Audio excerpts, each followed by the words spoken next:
Llegué a casa del trabajo y me encontré con una motosierra apoyada contra los restos astillados de mi cerca de cedro y a mi vecina Karen, de pie con aire de suficiencia en mi lado del límite de la propiedad, tomando un batido de col rizada como si no hubiera destrozado la propiedad a plena luz del día. Ni siquiera se inmutó cuando detuve el coche. En cambio, señaló el hueco en la cerca como si fuera una gran mejora. De nada, dijo.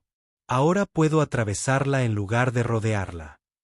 Parpadeé, asumiendo por un momento que se trataba de algún proyecto de performance. No lo era. Karen había cortado literalmente un agujero de 3 metros en mi cerca porque le parecía ineficiente caminar los 18 metros adicionales hasta su entrada. Ni siquiera me quedé boquiabierta cuando añadió, y no te molestes en arreglarla. Ya lo he comprobado. Tu cerca está en mi servidumbre de paso. Ahora solo estoy reclamando lo que es mío. No suelo ser de dramas. Pago mis impuestos, corto el césped y prefiero la paz a la confrontación. Pero algo en su sonrisa burlona al decir que reclamaba algo me activó. Ni pánico ni rabia, solo una incredulidad silenciosa y calculada. Mi cerca ni siquiera llegaba al límite de su propiedad. Y lo peor de todo, Karen solo llevaba 6 meses viviendo al lado. Compró la casa ruinosa de la esquina, le dio una nueva capa de albañilería, y de repente, empezó a actuar como si fuera la presidenta del tribunal vecinal. Ya me había denunciado 2 veces a la inexistente asociación de propietarios, una por el crecimiento excesivo de la hierba y otra por un gnomo de jardín amenazante. Pensé que eran episodios aislados del síndrome de Karen. Pero esto era diferente. Esto era deliberado. Le pregunté sin rodeos, ¿en serio cortaste mi cerca con motosierra para atajar a tu patio trasero? Respondió como si le hubiera preguntado si el agua estaba mojada. No es un patio trasero. Compartía un espacio abierto. Simplemente le pusiste una cerca y fingiste que era tuyo. Asentí lentamente, no porque estuviera de acuerdo, sino porque mi cerebro intentaba procesar la absurdidad sin sufrir un cortocircuito. Entonces se dio la vuelta y regresó a su porche, dando vueltas como si acabara de dejar caer el micrófono. El batido se derramó al ritmo de su petulancia. Fue entonces cuando me di cuenta de que también había aplastado a 2 de mis anfitrionas con la bota. Las plantas que había cuidado durante 3 veranos. Así que hice lo que cualquier persona razonable haría. Llamé a la policía de urbanismo del condado. A cualquiera con una placa y un portapapeles.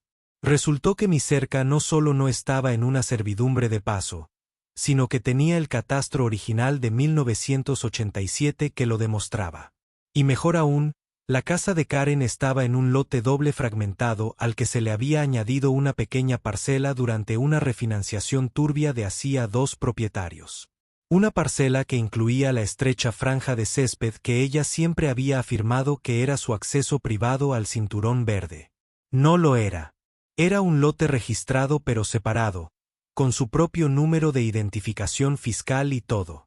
En ese momento, no sabía lo importante que llegaría a ser ese detalle. Le envié a Karen una carta certificada con los hallazgos, solicitándole amablemente que me reembolsara los daños a la cerca y que evitara la intrusión. La partió por la mitad y dejó los pedazos en mi portón. A la mañana siguiente, había un letrero clavado en medio de mi parterre. Camino privado, no obstruir. Un letrero laminado. Laminado.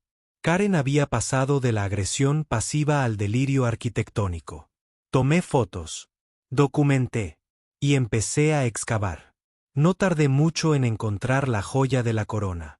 Verán, Karen no había pagado los impuestos sobre la propiedad de esa pequeña parcela en 3 años. Se le había escapado durante su compra. Probablemente fue un error administrativo de su compañía de títulos de propiedad. Técnicamente, ella no era la dueña de esa pequeña franja. El condado sí. Iba a subastarse a finales del trimestre. Una subasta que permitía pujas anticipadas de ciudadanos particulares. Ciudadanos como yo. No voy a mentir y fingir que no me reía a carcajadas cuando hice clic en el botón de enviar. Por 117 pesos, Hice la única oferta por el límite de la propiedad en disputa y lo obtuve de forma legal, discreta y limpia. Mientras Karen seguía balsándose por lo que creía su imperio, yo estaba finalizando la transacción de propiedad con el condado. Y no dije ni una palabra. Mientras tanto, Karen se puso furiosa. Organizó una fiesta en el patio trasero sin avisar a nadie. Solo una juerga para sus amigas de yoga que derramó vino y un mousse sobre mi mantillo. Sus invitados aparcaron la mitad en mi césped. Cuando le pedí amablemente que los moviera, se rió y me ofreció una brocheta de tofu. Una semana después, instaló guirnaldas de luces en la sección que faltaba de mi cerca, alegando que así se sentía más abierta. Seguí documentando. No dije nada, solo una sonrisa forzada y un asentimiento cada vez que nos cruzábamos. Entonces llegó el día.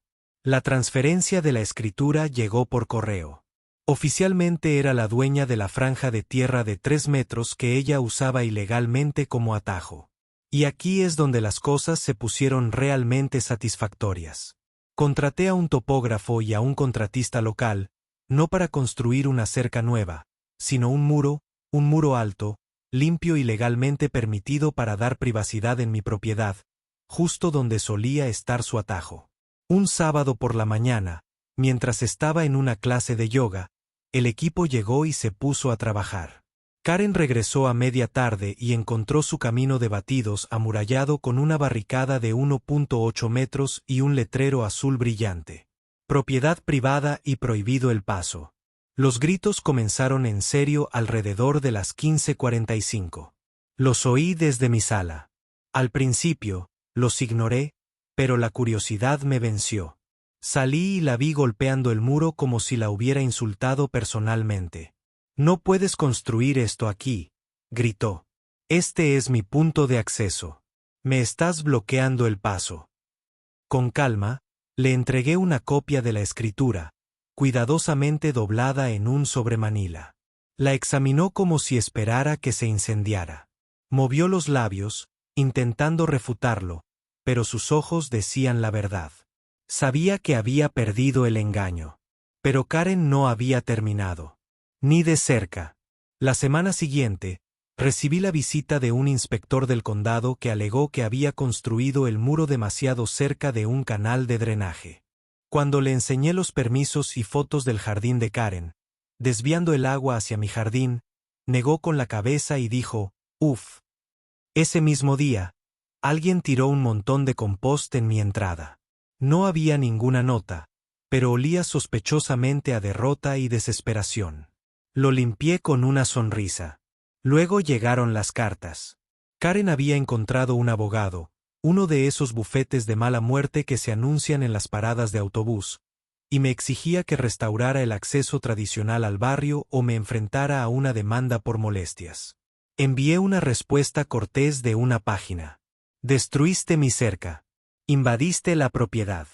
Te negaste a pagar impuestos. Ahora soy el dueño del terreno. Por favor, dirijan la correspondencia futura a mi asesor legal». En realidad, todavía no tenía uno, pero el engaño funcionó. Su abogado la ignoró, pero la gota que colmó el vaso no fue legal. Fue emotivo. Una noche, observé desde la ventana de mi cocina cómo Karen intentaba presumir de su jardín a unos invitados. Se pavoneó hacia el hueco como siempre, solo para detenerse en seco frente al nuevo muro. Tartamudeó, se sonrojó, fingió que había tenido la intención de darse la vuelta desde el principio. Sus invitados la miraron confundidos, uno incluso rió, y me di cuenta de que eso era lo que más odiaba. No el muro, ni el terreno, ni siquiera perder. Era la humillación de ser expuesta como un fraude delante de personas que le importaban. Fue entonces cuando supe que no se rendiría y que necesitaba un plan más ambicioso, algo definitivo, algo que la dejara fuera para siempre. El siguiente paso llegó más rápido de lo esperado. Karen, aparentemente decidida a recuperar su atajo imaginario, presentó una queja ante la Junta de Zonificación del condado. Recibí una carta con aspecto oficial que me acusaba de obstruir el acceso a un derecho de paso histórico. Tuve que releerla 3 veces para asegurarme de que no era una broma. Un derecho de paso histórico. Esta mujer llevaba menos de un año viviendo al lado. Llevaba 6 años en mi propiedad y no había constancia, ni pasada ni presente, de ningún acuerdo de acceso relacionado con mi terreno. Sospeché que había encontrado el término en algún blog inmobiliario y decidió usarlo como un hechizo, esperando que la burocracia se derrumbara antes de que pudiera contraatacar. No iba a permitirlo. Llevé todo a la audiencia de la Junta de Zonificación, catastros antiguos, los documentos de compra de la parcela, fotografías de la señalización y las luces de Karen, incluso capturas de pantalla de sus publicaciones en redes sociales donde se refería a la zona como mi atajo hacia la paz. La guinda del pastel fue una declaración jurada de la anterior dueña de su casa, quien confirmó bajo juramento que nunca había existido tal acceso. La Junta tardó unos 12 minutos en deliberar. Su queja fue denegada por unanimidad. Uno de los miembros de la Junta incluso rió entre dientes y dijo: «Señora, comprar un batido no le da derecho a la expropiación forzosa». Karen salió furiosa de la reunión como si fuera un juicio amañado, murmurando algo sobre demandas colectivas y corrupción municipal. Pensé que ahí terminaría todo. Pero como siempre con Karen, no se lamió las heridas, sino que intentó usarlas como arma. A la mañana siguiente, me desperté y encontré banderas naranjas clavadas en mi jardín, siguiendo el trazado de una línea que no reconocí. Confundido, la seguí, solo para descubrir a un equipo de una compañía local de servicios públicos cerca de mi cobertizo, preparando lo que parecía un equipo de penetración en el suelo. Un hombre me saludó y dijo: «Estamos aquí para marcar el desvío de la línea de gas. Una nueva tubería principal pasa por esta franja». Me quedé paralizado. «¿Qué franja?», pregunté. Señaló con indiferencia el mismo camino de 3 metros que Karen había usado antes de que yo construyera el muro. «Aquí mismo, la orden de trabajo llegó ayer.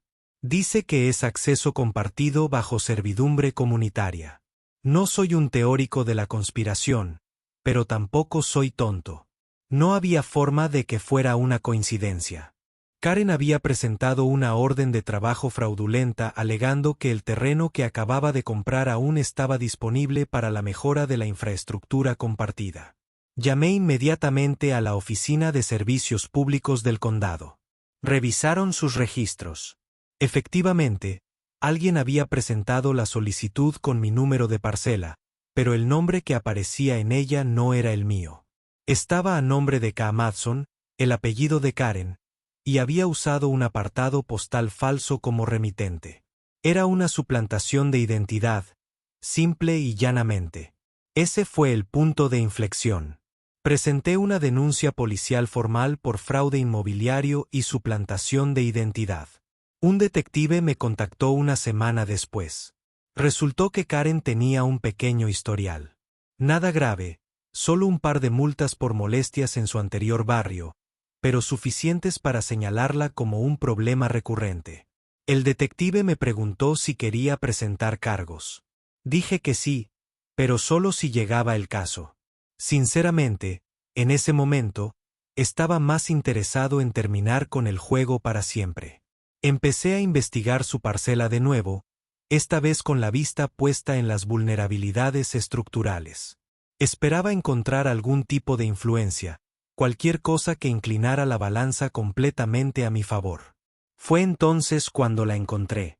Escondido en los registros de propiedad del condado había un pequeño detalle sobre la casa de Karen que ella claramente no había notado.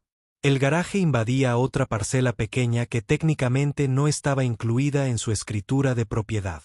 Había sido omitida durante una transferencia de título en la década de 1990 y aún pertenecía legalmente a los herederos de alguien que había fallecido años atrás sin herederos conocidos. Era una propiedad inactiva, un terreno olvidado que nadie había tocado en décadas. Pero el condado finalmente lo había declarado excedente inactivo y se preparaba para subastarlo como parte de una iniciativa de recuperación de impuestos. Estaba disponible, y una vez más, yo era el único postor. Por el precio de un microondas decente, Adquirí la propiedad del terreno justo debajo del tercio exterior del garaje independiente de Karen. No lo celebré. No lo anuncié. Esperé pacientemente porque sabía exactamente cómo usarlo. 2 semanas después, le entregué una carta de usurpación. Cortés, profesional y devastadoramente real. Explicaba que parte de su estructura ahora se alzaba en un terreno que no le pertenecía y que nunca tuvo derecho legal a usar. Y que, a menos que estuviera dispuesta a comprarme la parte a un precio superior, estaría presentando una demanda de desalojo forzoso por infracción del Código Estructural. En términos sencillos, tenía 30 días para derribar parte de su garaje o extenderme un cheque con un montón de ceros. La respuesta llegó a la mañana siguiente. Karen se dirigió a mi porche en bata y pantuflas.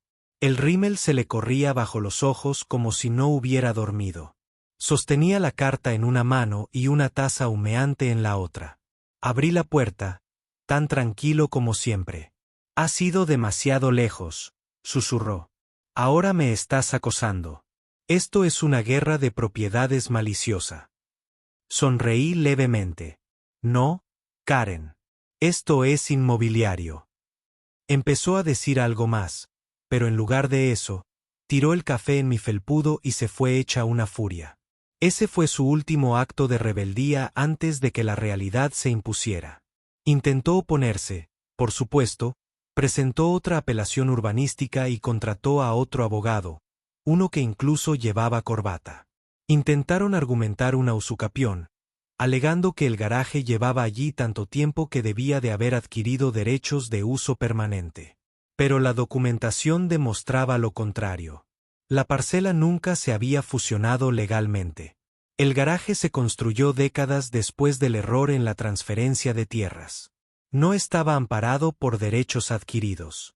El fallo del juez fue rápido y brutal. Podía pagarme una tarifa negociada por el terreno usurpado o iniciar los trámites de desalojo en 45 días. Fue entonces cuando empezaron a aparecer las grietas en su perfecta fachada. Empecé a ver el cartel de «Se vende por su propietario» en su jardín delantero, escrito a mano ligeramente torcido. Unas semanas después, la vi afuera con una cinta métrica, paseándose furiosa por el borde de su jardín, murmurando para sí misma como un profesor de matemáticas resolviendo una ecuación que se negaba a cuadrar. Pero seguía sin vender. Creo que una parte de ella no podía aceptar la humillación de perder no solo el terreno, sino también el juego. Se volvió más mezquina. Empezó a poner música a todo volumen en mi casa todas las mañanas entre semana. Dejó los cubos de basura medio tapando mi entrada.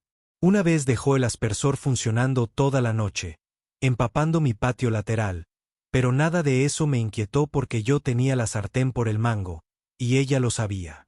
Entonces vino la verdadera sorpresa. Una promotora local llamó a mi puerta una noche.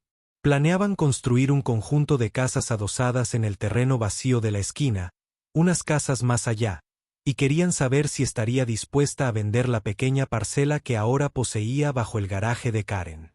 Solo lo suficiente para que pudieran acceder a la calle lateral para los servicios públicos y cumplir con el código de incendios. Me ofrecieron 20 veces más de lo que había pagado por ella. Dije que sí, pero puse una condición. La estructura de Karen tenía que estar despejada antes de comenzar cualquier construcción.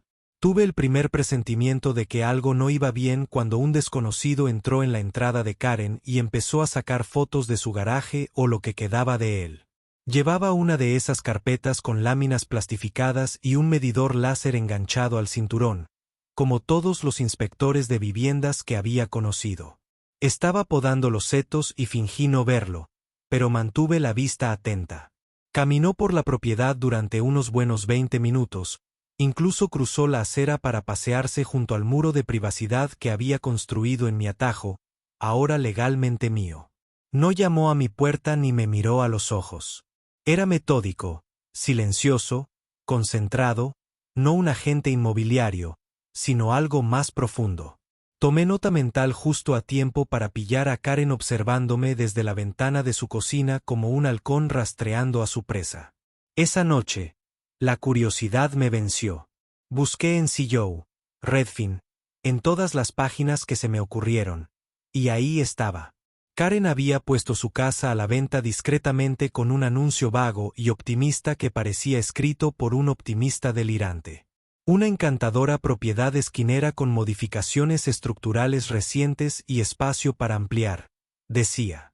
Ni una palabra sobre la eliminación parcial del garaje ni sobre el muro que bloqueaba el acceso al patio trasero. Además, había editado las fotos convenientemente para eliminar cualquier detalle que pudiera ser sospechoso. Su precio, irrisorio, casi un 20% superior al precio de comparación más alto reciente del barrio. Una quimera. Pero no era el precio lo que me interesaba. Era la cláusula escondida en la letra pequeña al final del anuncio, sujeta a la capacidad del comprador para resolver una pequeña carga con el propietario de la parcela adyacente. Intentaba vender la casa con mi disputa por el terreno aún pendiente, como si fuera solo una molestia menor que alguien más pudiera resolver. En otras palabras, apostaba a que algún comprador crédulo mordería el anzuelo e intentaría negociar conmigo después de que se secara la tinta. Eso era un nuevo nivel de audacia incluso para ella. Pero también significaba una cosa: estaba desesperada. Ella necesitaba salir y yo necesitaba averiguar por qué. No tardé mucho. Mi amigo Nick trabaja en una aseguradora local, y después de comprarle un filete y un par de cervezas, accedió a investigar los antecedentes de la propiedad de Karen. Lo que encontró me dejó atónito. Había solicitado un préstamo hipotecario enorme solo 3 meses después de mudarse, más del doble de lo que había pagado por la casa. Ese préstamo se había disparado gracias al aumento de los tipos de interés y a la aparente falta de regularidad de Karen en los pagos. Peor aún, la casa estaba técnicamente bajo el agua después de que el problema del garaje la devaluara. En otras palabras, debía más de lo que valía la casa y estaba intentando descargar el desastre con alguien más antes de que el banco interviniera.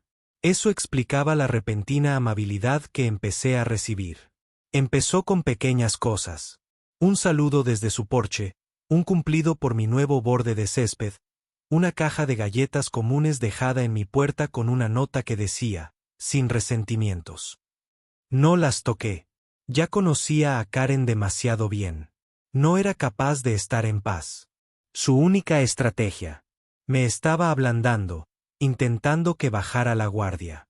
Y, efectivamente, 2 días después, llamó a mi puerta. Se veía diferente, menos petulante, más cansada. Tenía el pelo encrespado por la humedad y el maquillaje casi derretido. Quería hablar, dijo. Asentí sin decir palabra. Mira, empezó. Sé que hemos tenido nuestros problemas, pero esto se ha descontrolado. Somos vecinos. No tenemos por qué ser enemigos. Casi me río con la entrega de Hallmark, pero la dejé hablar. Empezó a hablar sobre la comunidad, las segundas oportunidades y el cambio de expectativas. Luego vino la presentación. Si puedo vender la casa, puedo pagar el préstamo. Pero necesito tu cooperación. Solo una carta sencilla diciendo que estás dispuesto a negociar el acceso a la propiedad. Nada vinculante, solo un gesto. Me ayudará a cerrar el trato. Podemos hacer que funcione para ambos.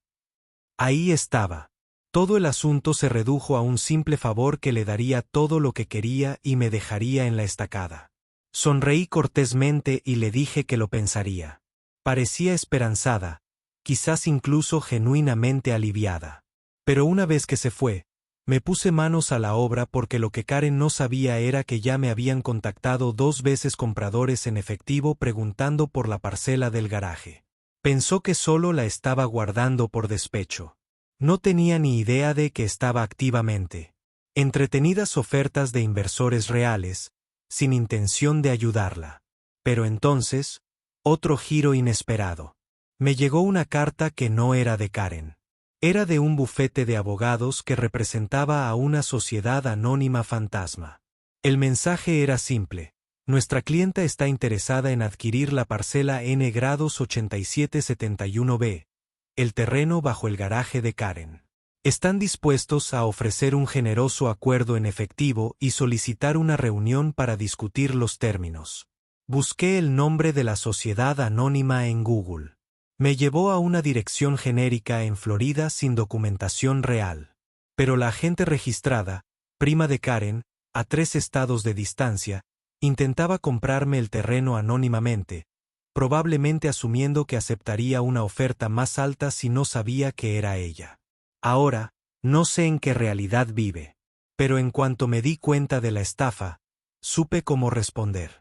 Contacté directamente con el abogado de la sociedad anónima y le dije que solo estaba dispuesto a vender la parcela como parte de una operación de adquisición completa, incluyendo su propiedad principal, el garaje y el terreno.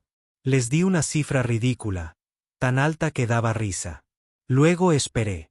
3 días después, Karen volvió a llamar.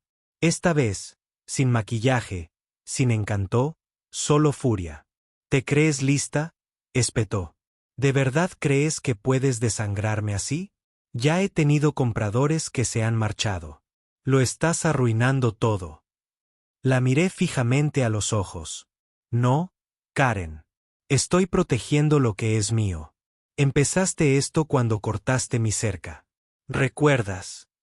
Farfulló algo ininteligible y se marchó pisando fuerte, pero yo sabía que la presa se había roto. La tensión aumentaba y estaba a punto de llevarla al límite. Decidí actuar preventivamente.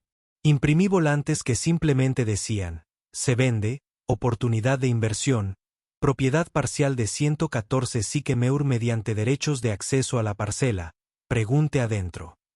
Pegué uno en la pared de privacidad, otro en la farola de la esquina y publiqué una foto del volante en un grupo local de Facebook conocido por los chismes inmobiliarios.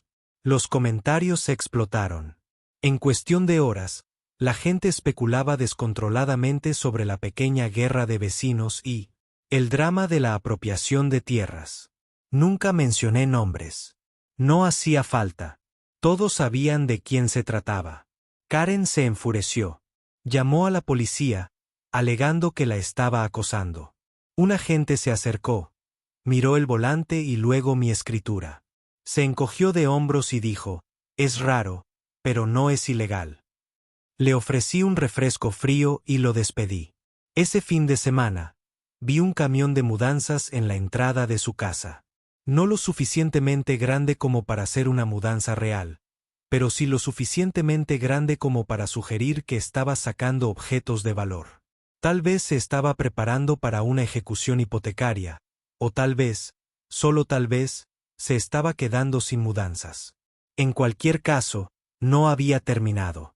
Contacté con el promotor que me había ofrecido dinero en efectivo por la parcela del garaje.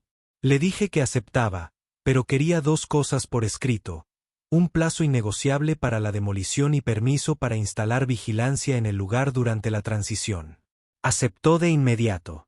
La servidumbre del jardín era pequeña, solo una franja de 55 metros cuadrados que corría detrás de la casa de Karen, originalmente pensada como un corredor de acceso compartido para empleados de servicios públicos hacía décadas, pero nadie lo había usado desde principios de la década del 2000.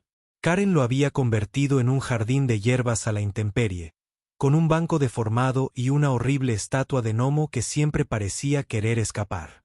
Había colocado un letrero allí que decía: zona de tranquilidad, solo acceso para residentes, como si su propiedad fuera una especie de refugio privado de bienestar en lugar de un pozo de oro en plena renovación. La parcela ni siquiera figuraba oficialmente en su escritura. Solo la encontré porque empecé a revisar los registros del condado como si fuera mi nuevo pasatiempo, y valió la pena. La servidumbre había sido reclasificada como franja de servicios públicos abandonada y estaba a punto de ser subastada por impago de impuestos administrativos atrasados. Solo $6,142 en cuotas impagadas se interponían entre Karen y la propiedad legal de su supuesta zona de tranquilidad, pero ella no se había dado cuenta. Probablemente estaba demasiado ocupada intentando vender su casa a un precio inflado como para preocuparse por una pequeña señal de alerta oculta en las notificaciones de zonificación. Pagué esos $6,142 sin pestañear. 2 semanas después, recibí el título de propiedad por correo. Ahora era el propietario legal del pasaje trasero detrás de su casa. Conectaba con el terreno que ya tenía bajo su garaje y rozaba el borde del atajo que había convertido en una franja amurallada. Individualmente, estos terrenos parecían chatarra. Juntos, formaban un nudo corredizo, silencioso y legal. No solo estaba acorralando a Karen físicamente. Estaba desescribiendo su concepto de hogar desde cero. Parcela a parcela, ladrillo a ladrillo. Ese fin de semana, recorrí el perímetro de su patio trasero con una cinta métrica y un pequeño equipo que había contratado para evaluar el terreno y hacer paisajismo. Karen salió corriendo por la puerta trasera con sus pantalones de yoga y cara de pánico. «¿Qué haces ahora?», ladró. «Midiendo mi propiedad», dije con una calma casi cómica. «Tu patio es mi patio trasero», dijo, señalando el jardín como si fuera Versalles. Le entregué una copia de la escritura. La misma carpeta manila, el mismo micrófono silencioso. «Te aconsejo que muevas tu estatua», dije, señalando con la cabeza al gnomo de jardín. «A menos que quieras que se la lleven con el resto de los escombros». Ella farfulló un segundo, luego agarró al gnomo como si fuera un niño en peligro. Retrocedió hacia su terraza en silencio, atónita, aferrándose a él como a un salvavidas. La dejé allí y llamé a los paisajistas para que empezaran a marcar con tiza la extensión de mi nueva cerca. No pensaba tapiarla. Todavía no, pero quería que supiera que podía hacerlo en cualquier momento. Para entonces, la noticia se había corrido por el vecindario. Personas que apenas conocía me paraban mientras paseaban a sus perros para preguntarme: «¿Es cierto que compraste todo su patio trasero?». No del todo, pero casi. La broma surgió rápidamente. Alguien pegó un cartel en el buzón comunitario que decía: «Próximamente, casa de Karen». Requería algo de montaje. Y, sin embargo, ella no se había ido. Su casa seguía en venta, aunque ahora el precio había bajado 2 veces. Las fotos también habían cambiado. En lugar de mostrar el patio trasero, la publicación ahora presentaba primeros planos artísticos del salpicadero de azulejos de la cocina y una foto torpemente recortada de la sala de estar que excluía cuidadosamente la pared que faltaba en el garaje. Era una ilusión digital, como vender un coche mostrando solo el volante. Pero aquí es donde las cosas se pusieron realmente extrañas. Una tarde, estaba regando los arbustos delanteros cuando un Mercedes negro con matrícula de concesionario entró en la entrada de Karen. Pasó por delante de un hombre con un traje a medida y gafas de sol que valían más que todo mi armario. No llamó a su puerta. En cambio, sacó un plano doblado de su maletín y comenzó a tomar medidas a lo largo del borde de la entrada. Me acerqué lentamente, fingiendo curiosidad, y le pregunté con indiferencia si estaba allí para una visita. Sonrió con suficiencia. «Estoy aquí en nombre de un posible comprador». «Ah, ¿alguien a quien yo conozca?». Me ofreció un servicio profesional pero una leve sonrisa. «Dudoso. Mi cliente es anónimo». Esa respuesta confirmó mi sospecha. Karen no solo intentaba vender. Intentaba ocultar a quien se la vendía. Se había dado cuenta de que nadie compraría una casa acorralada por un vecino dueño de la mitad del terreno circundante a menos que tuviera una razón para no importarle. Lo que significaba que estaba cortejando a alguien importante. Un constructor, tal vez un inversor privado que demolió la casa y se incorporó a un proyecto mayor que podría sacarla de la quiebra y deshacer todo por lo que había trabajado. Así que hice una llamada, en realidad 2. La primera fue al Departamento de Planificación. Solicité una actualización sobre el estado de la zonificación de la propiedad de Karen y las parcelas circundantes con el pretexto de construir un límite de lote contiguo. La segunda fue a mi amigo Nick otra vez, quien todavía me debía la cena de bistec. En un día, me enteré de que se había presentado una solicitud discreta para rezonificar el lote de Karen como residencial de uso mixto. Eso solo tenía sentido si alguien quería construir varias unidades en su parcela. Casas adosadas, tal vez un dúplex, algo lo suficientemente grande como para justificar ignorar mi muro. Mi franja de jardín, toda mi red de cercas estratégicas. Necesitaba cerrarlo rápido. Las solicitudes de zonificación son públicas, pero la aprobación no está garantizada. Y lo que pasa con las juntas de zonificación es que son notablemente sensibles a la oposición de la comunidad. Así que imprimí volantes. Hablé con los vecinos. Presenté una objeción formal declarando que era dueño de todas las propiedades adyacentes y que el desarrollo propuesto sobrecargaría la infraestructura existente, perturbaría la estética del vecindario e infringiría los acuerdos de acceso y privacidad vigentes. Esto último fue un poco exagerado, pero sonaba oficial. No estaba solo. Resulta que Karen se había ganado más enemigos que yo.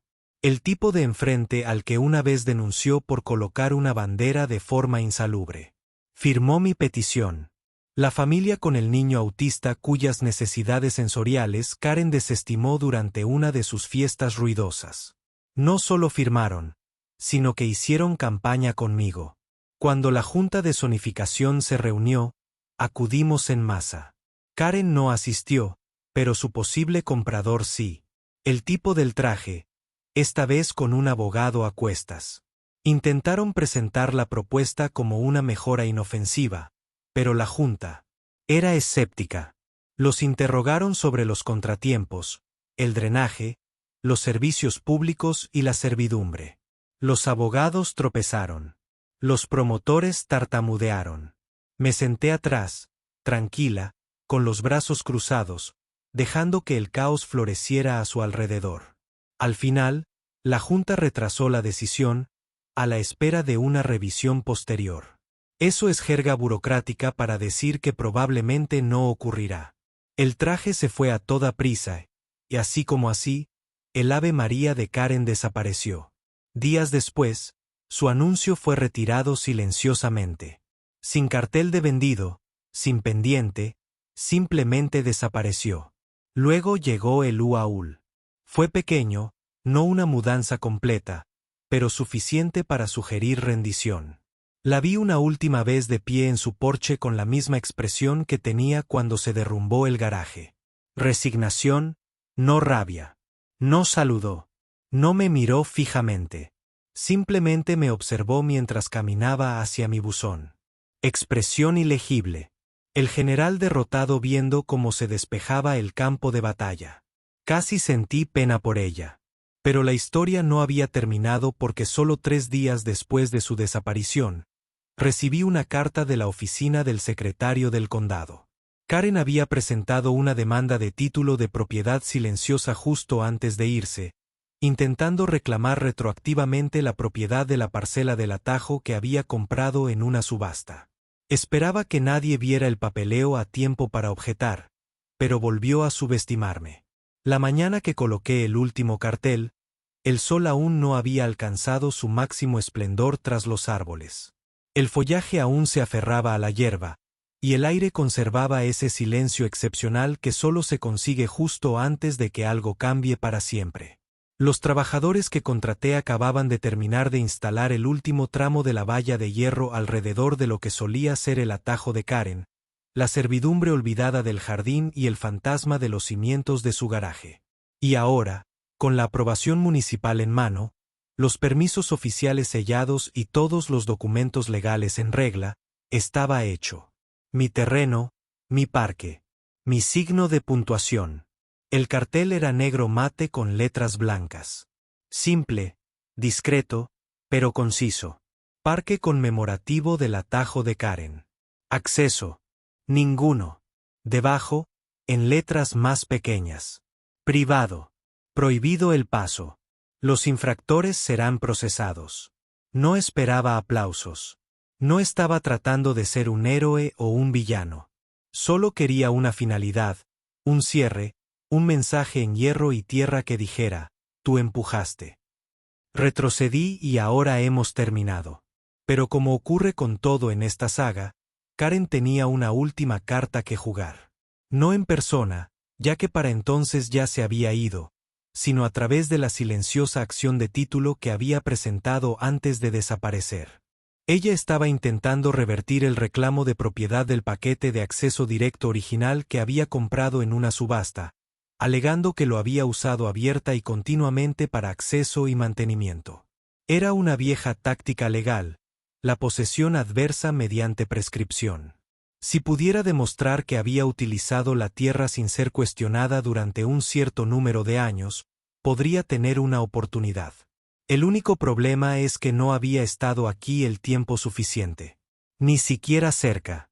Y tenía un montón de pruebas que demostraban que ella no solo no usaría la tierra pacíficamente, sino que le habían dicho repetidamente y por escrito que se mantuviera alejada de ella.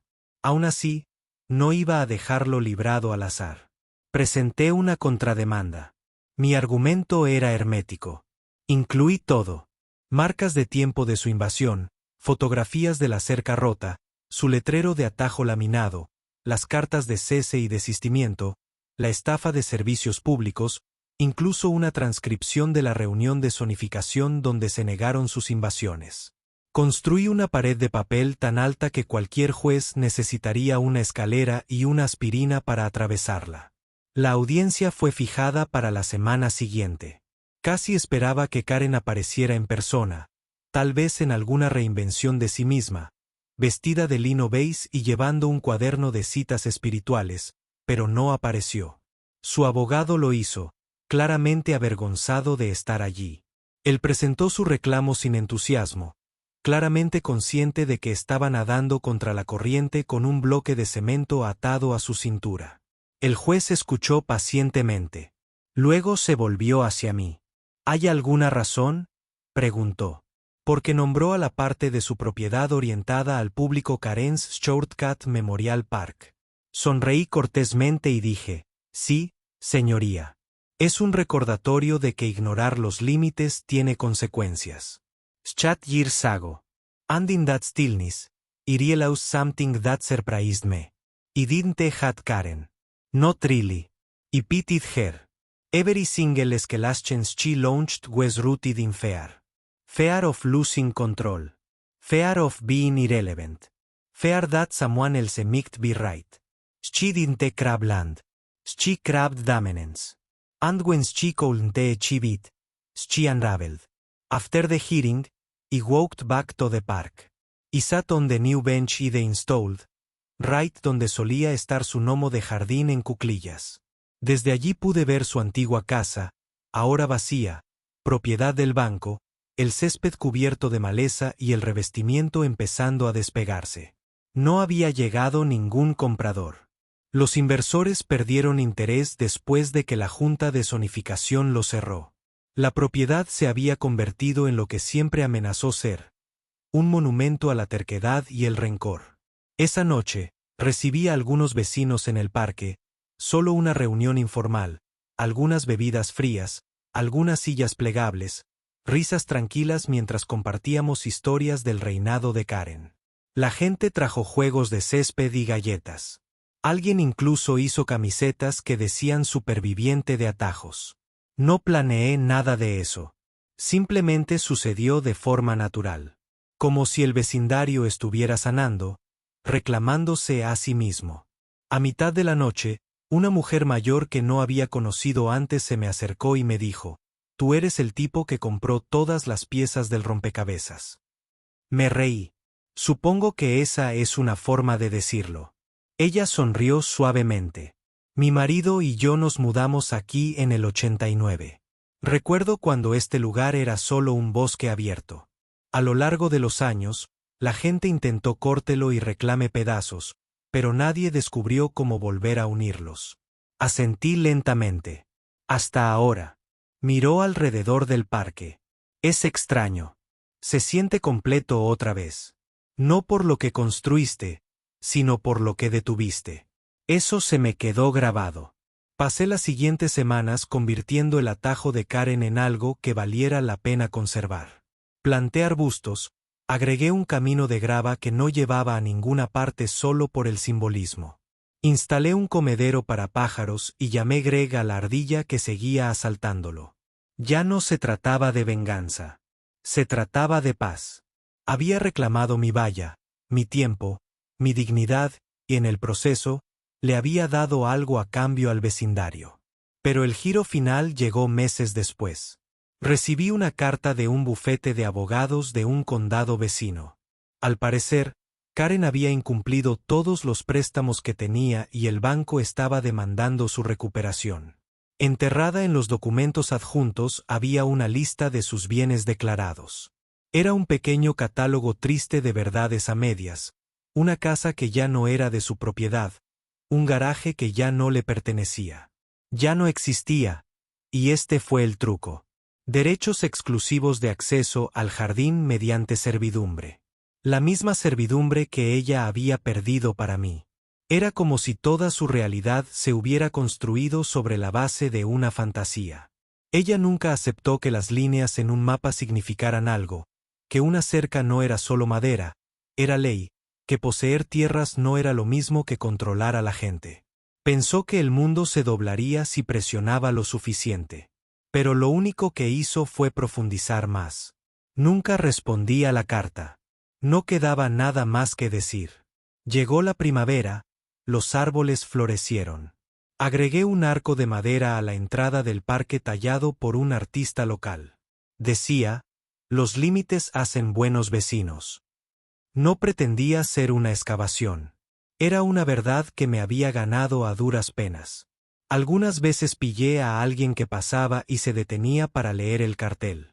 Algunos sonrieron, otros rieron, algunos parecían confundidos, y de vez en cuando, uno o dos se detenían y preguntaban, ¿quién era Karen? Simplemente sacudo la cabeza y digo, larga historia. Porque al final no se trataba de ella. Se trataba de lo que ella me enseñó, de la paciencia, de los límites, de cómo una valla bien colocada puede hacer más que proteger el césped. Puede proteger tu paz. Y tal vez, solo tal vez, pueda recordarle a la gente que si vas a intentar tomar algo que no es tuyo, será mejor que estés preparado para lo que viene después. Porque a veces el vecino tranquilo no es el presa fácil. A veces es dueño del terreno debajo de tu casa.